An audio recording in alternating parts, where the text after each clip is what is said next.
the opening of Penumbra. Here I am again, gonna do Penumbra Let's Play. Bought this game ages ago. Been meaning to play it for a fucking long ass time. Bought it in a sale, last Steam sale, summer sale, all three for £3, pretty good deal. Played Amnesia, bumbled it a bit. Now I'm going to try Penumbra. Now, I just need to sort out the music volume, because I've been trying to test out the music volume on this main menu screen. It's quite loud, I don't know what the in-game volume is going to be like. On 50, on 100 it's on max, it's way too loud. 50 is too loud, so I'm going to put it on 30. That should be fine. Okay, this is the first, excuse me, the first of 3 games. Now, normally I'll be playing this at like some stupid time in the night, like 3 in the morning, 4 in the morning, so it'll be really dark. But that's what I've been waiting for, a perfect opportunity to play the game. But I have not. There's a difficulty setting in this game, not like Amnesia. Normal will be fine, I guess. Anyway, but I'm playing it in like the middle of the day. But I've tried to make the room as dark as possible. It's nowhere near as dark as I'm used to, but hopefully if I just stare at the screen and just ignore everything else, I should get immersed. Blinds are down and lights are off and all that.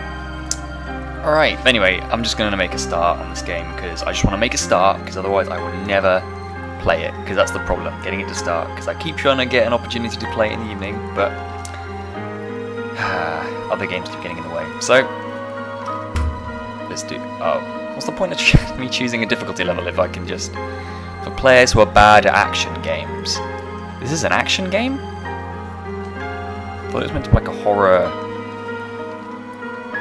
puzzle-solving, adventure-y game. No, I don't know. I guess you can actually kill things in this, can't you? You can actually hurt things in this game. Amnesia, you just cannot at all. Recommended suits most players, hard for players wanting a real challenge. Well, I'm just going to start as normal because I don't really want that huge challenge. Alright, here we go. I'm going to try and shut up for most of the important bits of the story and talking. Unlike I did Amnesia and... For my part in this allegory, I'm not going to make the same mistakes my father made. Howard vanished from my mother's life before I was even in it. So when he sent me a letter a few days after Mum's funeral, it was the first I'd ever heard from him. Pity he was dead. Writing from beyond the grave must be a genetic habit in my bloodline. His letter contained a key, instructions, pleas for forgiveness. I figured the dead don't have much use for absolution, so I turned to his prophetic passing, which he inexplicably expected to come any day. Clearly averse to explanations, my father preferred to leave directions to a bank on Mayfair I'd never even heard of. In that bank was a safety deposit box in his name, and myself as executor. Of course, I went as he knew I would. I discovered that despite the evidence, he'd been legally declared dead almost 30 years ago, and so the old book and collection of notes I found had, in the eyes of the law, been mine all this time. My father's instructions were to burn the documents, raise no further questions. But that was his error. No man's immune to the shameful trappings of curiosity, and my humanity got the better of me. The university I taught at was world-renowned for 2 things, physics and linguistics. I represented the first, and the man who stood for the second was stumped by my recent acquisition. The book was indecipherable. The notes, however, showed a location somewhere in uninhabited northern Greenland. It took me almost a year to book the last flight I'd ever take. As I watched civilization disappear along with Heathrow, I realised my father had disappeared 3 decades ago, almost to the day, and I considered in turn what it was that I was leaving behind.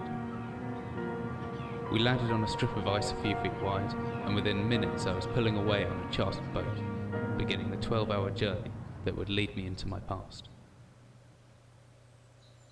And somewhere scary with monsters in it, apparently.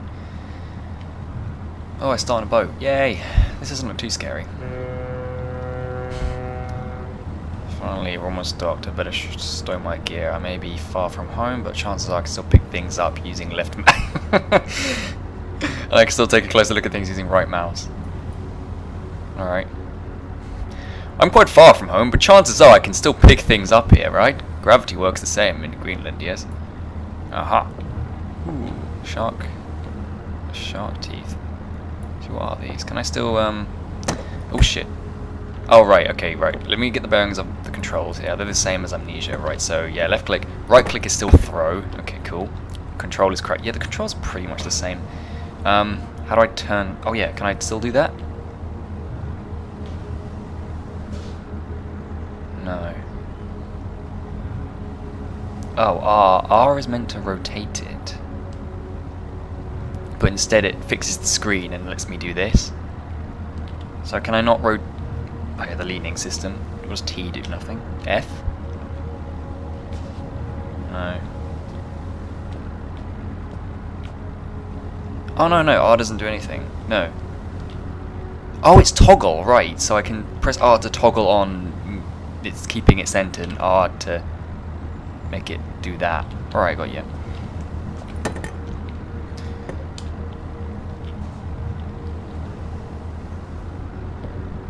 Okay.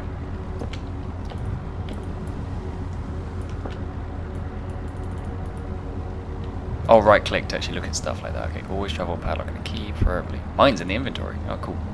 This is the inventory. 50% battery power left. I'm as fit as can be expected. Cool. Right. Batteries. Cool. And torch runs out of batteries. I should be able to access it through my inventory with the shortcut G. G for glow stick. Nice. Ow. I'm certain this map's a good decade or so out of date, but landmarks don't change much in Greenland, so I've got a pretty decent idea of where I'm heading. Glug glug glug. Oh! That was empty. That is the same fucking sound effect. Oh. Always good to have a notebook to jot down interesting information. I really should have played this before playing Amnesia, really. Actually, what are the graphic settings on? I don't even know. Oh. Oh shit, that's a bit more ominous, that. Graphics. There's not a lot of graphic settings, to be honest. It is an old game, so yeah, everything's on high, pretty much, yeah, okay. Well, that's fine. Resolution is really low, because yeah, it's an old game, it can't... I remember I put it on really high resolution, and it put it in like automatic windowed mode, and it was all fucked up. This is, whatever, this is fine. This is as good as it's gonna get. Pretty odorous, glad of getting out of here soon. They must eat and sleep and, well, do everything else in this one room for weeks at a time.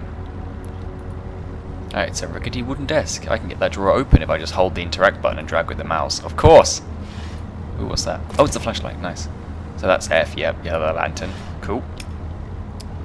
Got ya. Right, so does, also, oh no. Right, so does battery power a little ghoulish, but should be decent fallback if the torch cuts out. Getting around to bring the function. Shame it's so old it drains a couple of batteries an hour.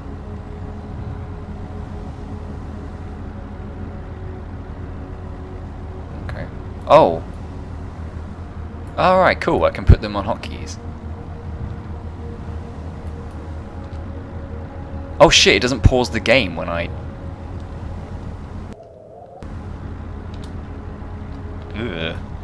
So it doesn't pause... Oh, that's why the hotkeys are there. I was going to say they would not exist otherwise, because I could just pause the game and then sort stuff out here, but no.